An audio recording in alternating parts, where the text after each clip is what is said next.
Let's go! Man, when I was diving into this today, I'm gonna be straight. I was like, God, how am I supposed to preach this passage? had no clue. Then God said, bam! Okay, it really wasn't that instantaneous. It took time and it was frustrating, but it was like, alright, I see where we're going with this. But, do you remember when you were a kid, some of us still are, and my father as well, your parents would tell you to do something, whether it's a chore, cleaning, putting the dishes away, taking out the trash, whatever it may be. When that opportunity arises, we have two decisions, one of two choices that we can make, and both have their own consequences. We can either submit to our parents' or guardians' authority and the request by doing what they've asked us with joy because of the relationship that we have with them and how they've taken care of us, even when we don't see it or completely understand how or why they're doing what they're doing. Or we could choose to say no and ignore their designation as our parent or guardian and choose to do what we want to do instead. What are the consequences? Because there are good and bad consequences.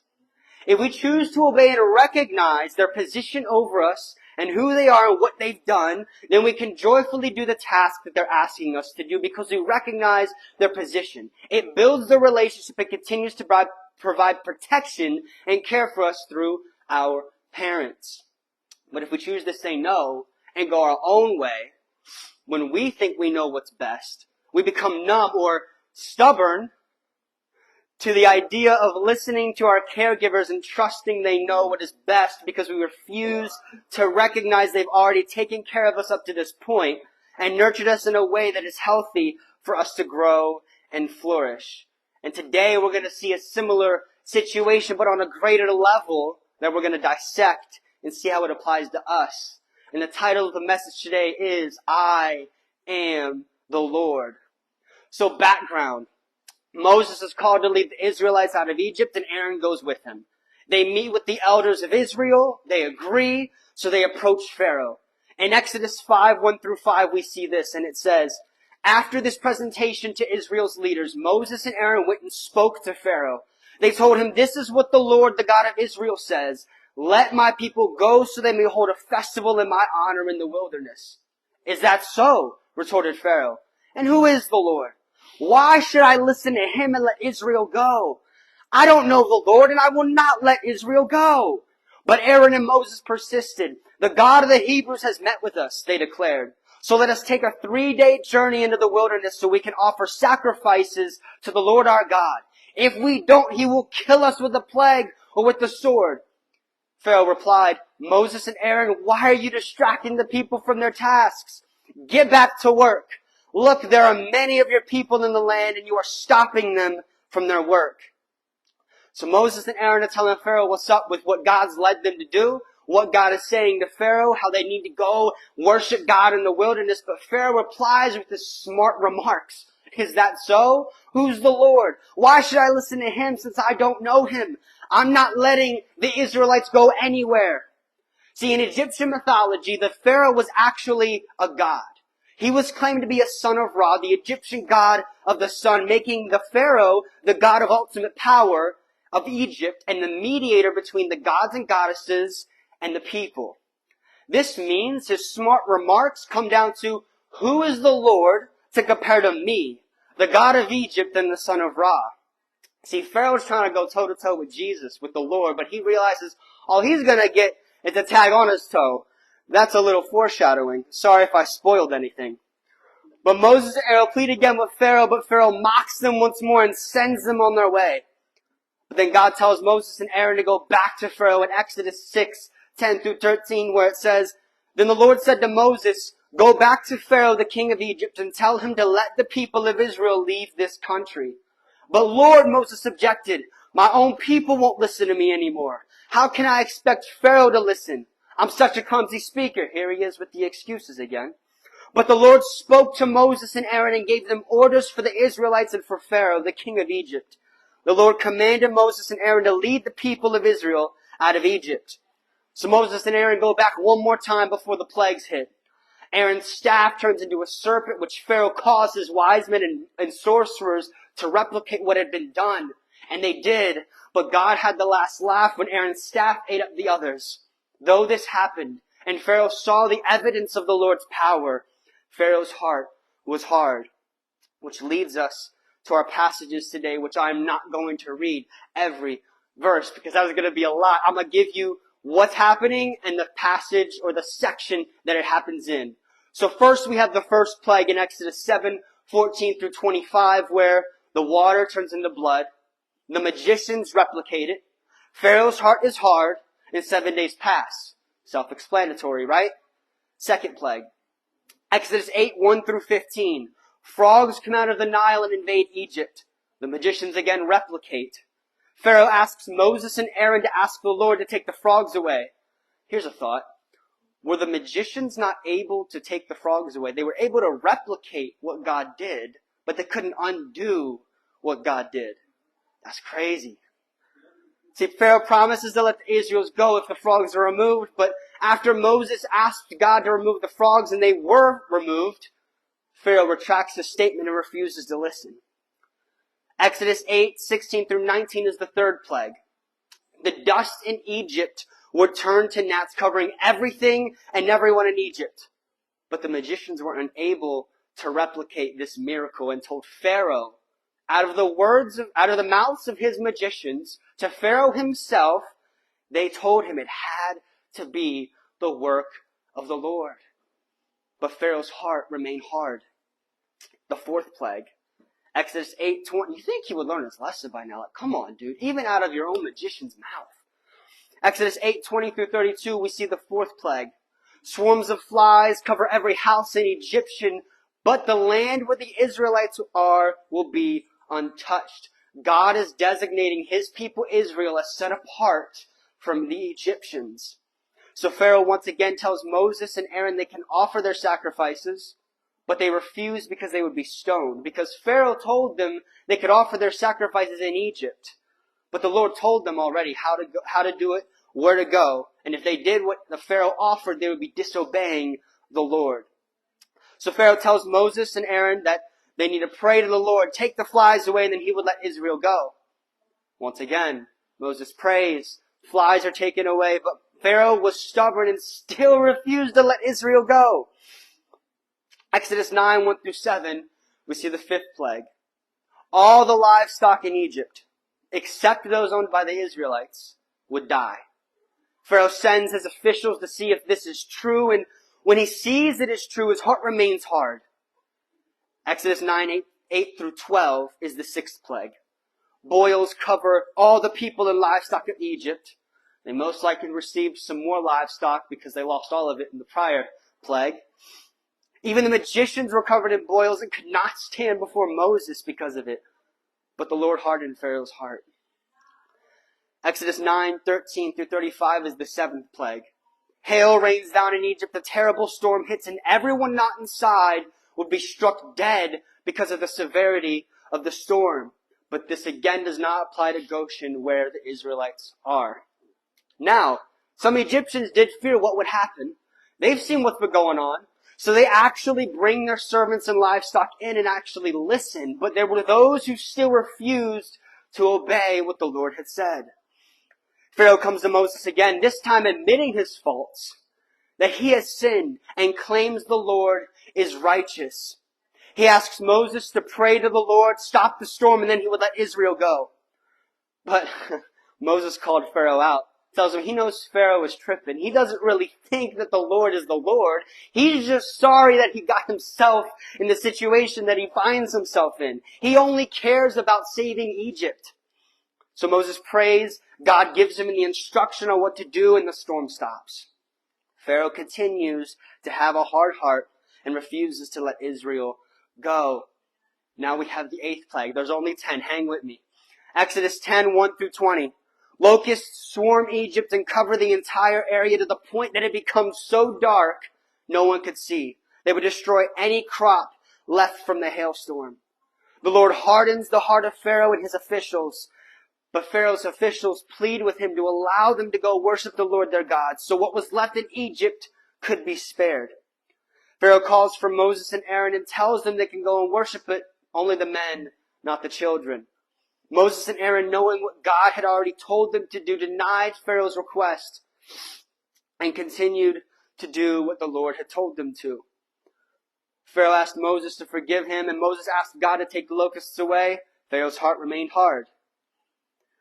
Ninth plague, Exodus 10:21-29. Darkness covered the entire land of Egypt, to the point no one could move or do anything because they couldn't see at all. However, there was light where the Israelites were. Pharaoh tells Moses they can go but leave the livestock. Moses tells Pharaoh how the livestock are essential. How are we supposed to offer sacrifices if we leave all of our livestock with you? Pharaoh's heart is hardened again by the Lord and tells Moses the next time he sees him, he will die. Final plague, the 10th plague, Exodus 11:1-10, and Exodus 12:21-42. Death of the firstborn child. God gave the Israelites instructions on what to do prior to this plague. Kill a lamb or a young goat, use hyssop branches to paint the blood around the doorposts, and stay inside until morning. Chapter 12, verse 28 tells us the Israelites did just as the Lord had told them. Verse 31-42 show Pharaoh and the Egyptians pleading with the Israelites to leave just as God said they would. How are we feeling so far? That's a lot. That's why I did not read every verse. But we had to summarize what was going on to understand this. So now here are some key insights or features to better understand all of what has just happened. In most of the plagues, prior to them happening, Moses and Aaron tell Pharaoh plainly what the Lord had said and what would happen if he doesn't listen. So Pharaoh was never caught off guard. Even when the few times that he's not warned, something has already happened. The Lord had already revealed himself, so there was no excuse. Pharaoh also asked for forgiveness a couple of times, but was it genuine? Moses called him out. Moses knew it wasn't legit. Pharaoh was only sorry he got caught and wanted to get out of the bad position he found himself in, any means necessary. Now this is interesting. Did the plagues mock Egyptian gods and goddesses? I wouldn't say this is the primary reason for the plagues, but I wouldn't say this is simply a coincidence. It's kind of cool if you look at it from this angle. Brief. Plague 1 was the Nile turning to blood, right? There's an Egyptian god, the Nile god. I'm not going to say the names. I'm going to butcher a lot of these names, but we'll get the idea. Plague 2, the frogs, a goddess of fertility, water, renewal, had the head of a frog. Whew, this is interesting. 3, dust turned to gnats, the god of the earth. 4, flies cover Egypt, god of creation, movement of the sun, rebirth, had the head of a fly. Plague 5, livestock drops dead. The goddess of love and protection had the head of a cow. There is some kind of something going on here. There's some interweaving. What's the word I'm looking for? I don't know. Lord, give it to me. Plague 6, boils cover people and livestock. The goddess of medicine and peace. Where are you at? The livestock's dying. Where's the medicine? Where's the healing? Plague 7, hail rains down. The goddess of the sky. Plague 8, locusts swarm Egypt, god of storms and disorder. Plague 9, darkness covered Egypt, the sun god. And Plague 10, death of the firstborn, Pharaoh. He was considered the god possessing ultimate power of Egypt and being the mediator between earth and the gods and goddesses. See, what's interesting as well is in Egyptian mythology, gods and goddesses actually overlapped with some things. But this is crazy if you think about it. How things are connecting. Come on, man. There's no coincidence when it comes to God.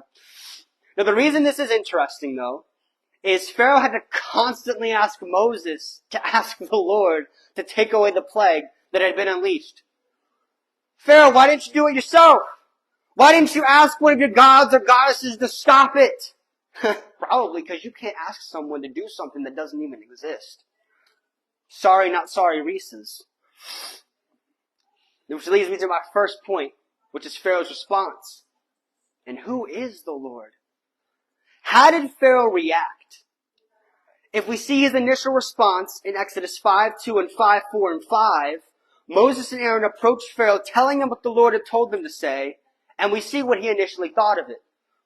His first response in 5:2 says, "Is that so?" retorted Pharaoh. "And who is the Lord? Why should I listen to him and let Israel go? I don't know the Lord, and I will not let Israel go. The Lord here is translated to Yahweh, classifying him as the one true God. See, Pharaoh knew who the Lord was. His question was more of a sarcastic remark, disregarding the Lord's power and legitimacy as the one true God. Because remember, Egyptians believed in their gods and goddesses. But then Moses and Aaron pleaded with Pharaoh again, and he responds once more in verse 4 and 5, where he says, Moses and Aaron, why are you distracting the people from their tasks? Get back to work. Look, there are many of your people in the land, and you are stopping them from their work. Man, Pharaoh was only concerned about himself and what the Israelites could offer him in all of Egypt, disregarding completely what the Lord had said. And then we see the first encounter when Aaron's staff turns to a serpent. This is when the Pharaoh's heart is first to have said to have been made stubborn by the Lord. Hang with me. This is important. Listen.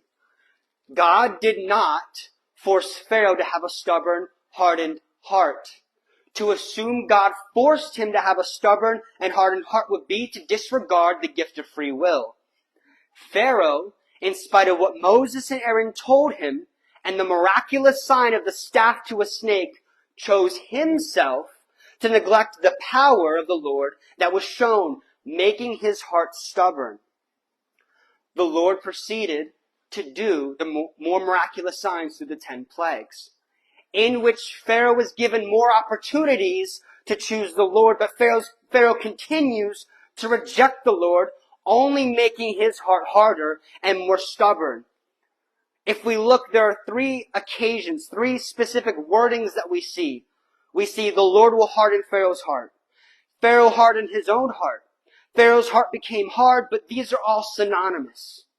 Pharaoh already chose against the Lord himself, making his heart hard. God does not force himself on us, but gives us free will. God allowed Pharaoh to take and have what he wanted. He wanted nothing to do with the Lord. And it was because of what the Lord did that Pharaoh's heart became more stubborn and hard. The Lord was the cause, but Pharaoh made the decision. In Exodus 9:15 through 17, the God is speaking through Moses and Aaron to Pharaoh. He says, by now I could have lifted my hand and struck you and your people with a plague to wipe you off the face of the earth. But I have spared you for a purpose, to show my power and to spread my fame throughout the earth. But you still lord it over my people and refuse to let them go. God tells Pharaoh plainly he could have wiped him and all of Egypt off the face of the earth, but instead he had been revealing himself to Pharaoh and all of Egypt, and in hopes that they would recognize him, but knowing they wouldn't, he still did it. They still refused to listen and accept the Lord as the one true God. And we see Paul refers back to Exodus 9:16 and 17. In Romans 9, where he talks about the idea of God showing mercy and being patient even in his righteous anger.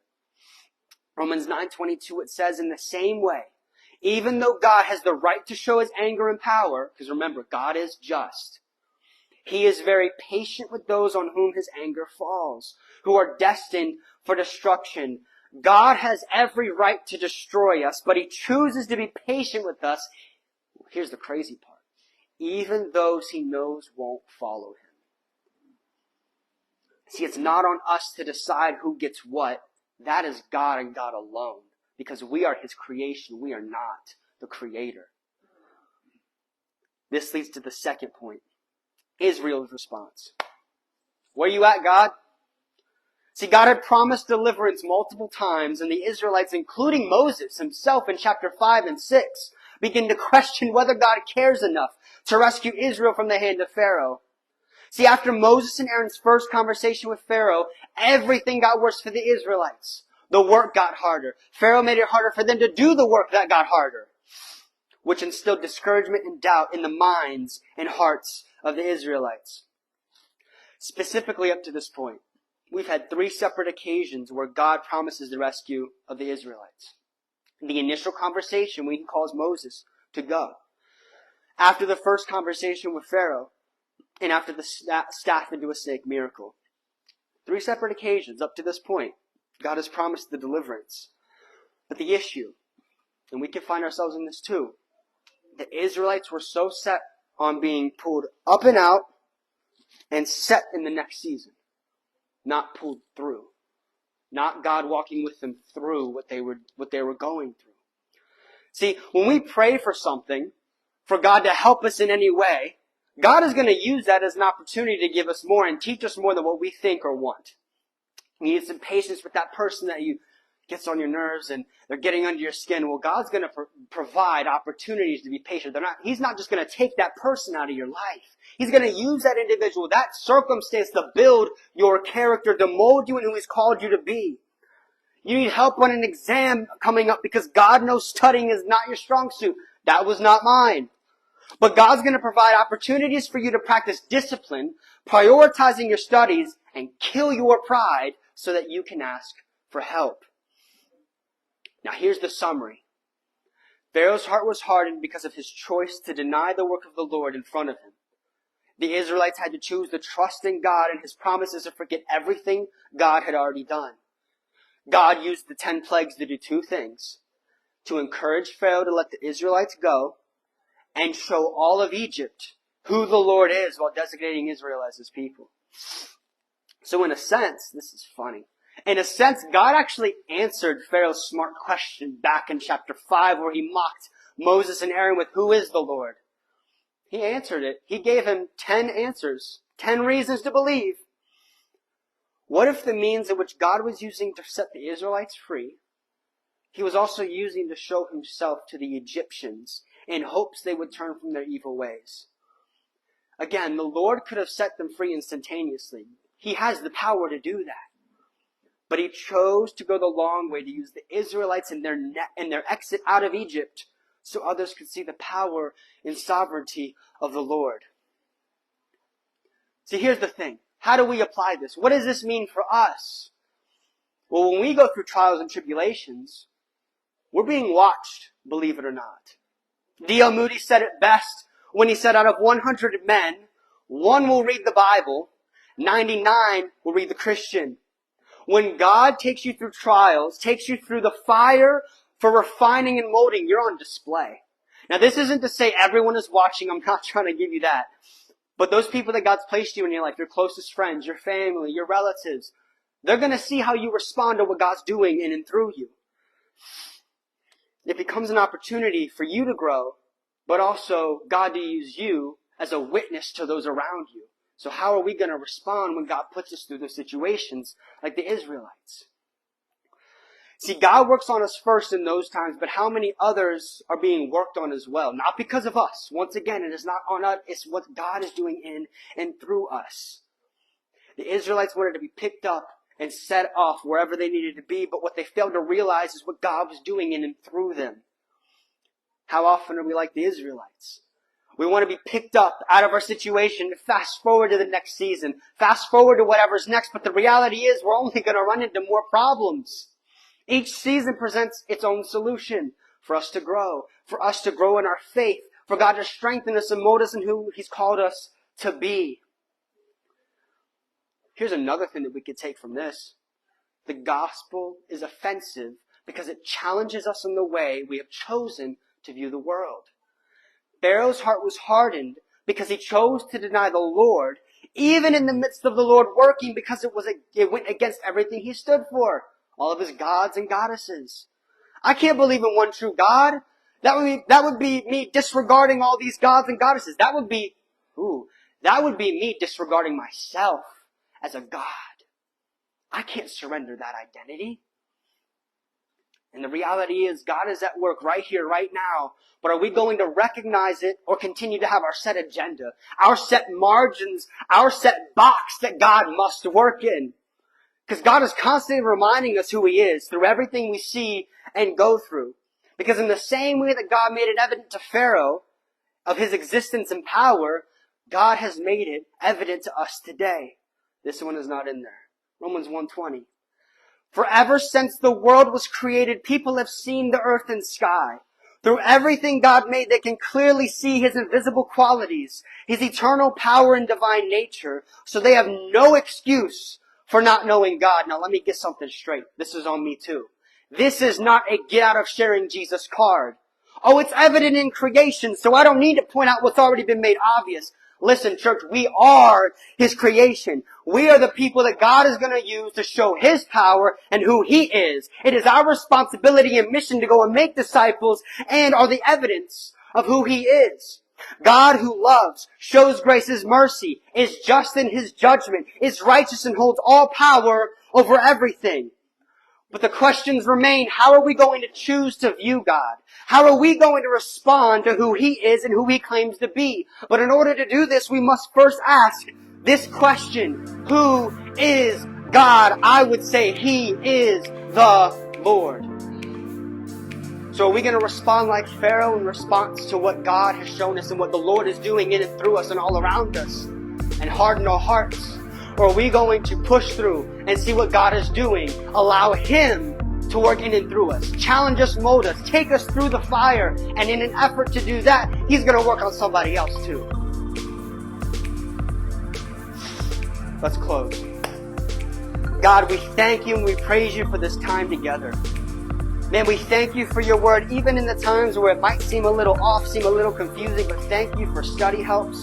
Thank You for those You've gifted with communication to help us study the Word. I pray that You would help us to be the light, to be the creation that is evident of who You are. Father, help us to go and make disciples who make disciples who make disciples, an ongoing train for Your kingdom. We pray that we would leave different than the way that we came. Continue to work on us. Don't take us out of the fire. Father, walk with us through the fire so we can develop into who You called us to be for Your glory. We thank You and we praise You, Lord, for everything You've done, everything You're doing, and everything You're gonna do. In Jesus' name, amen.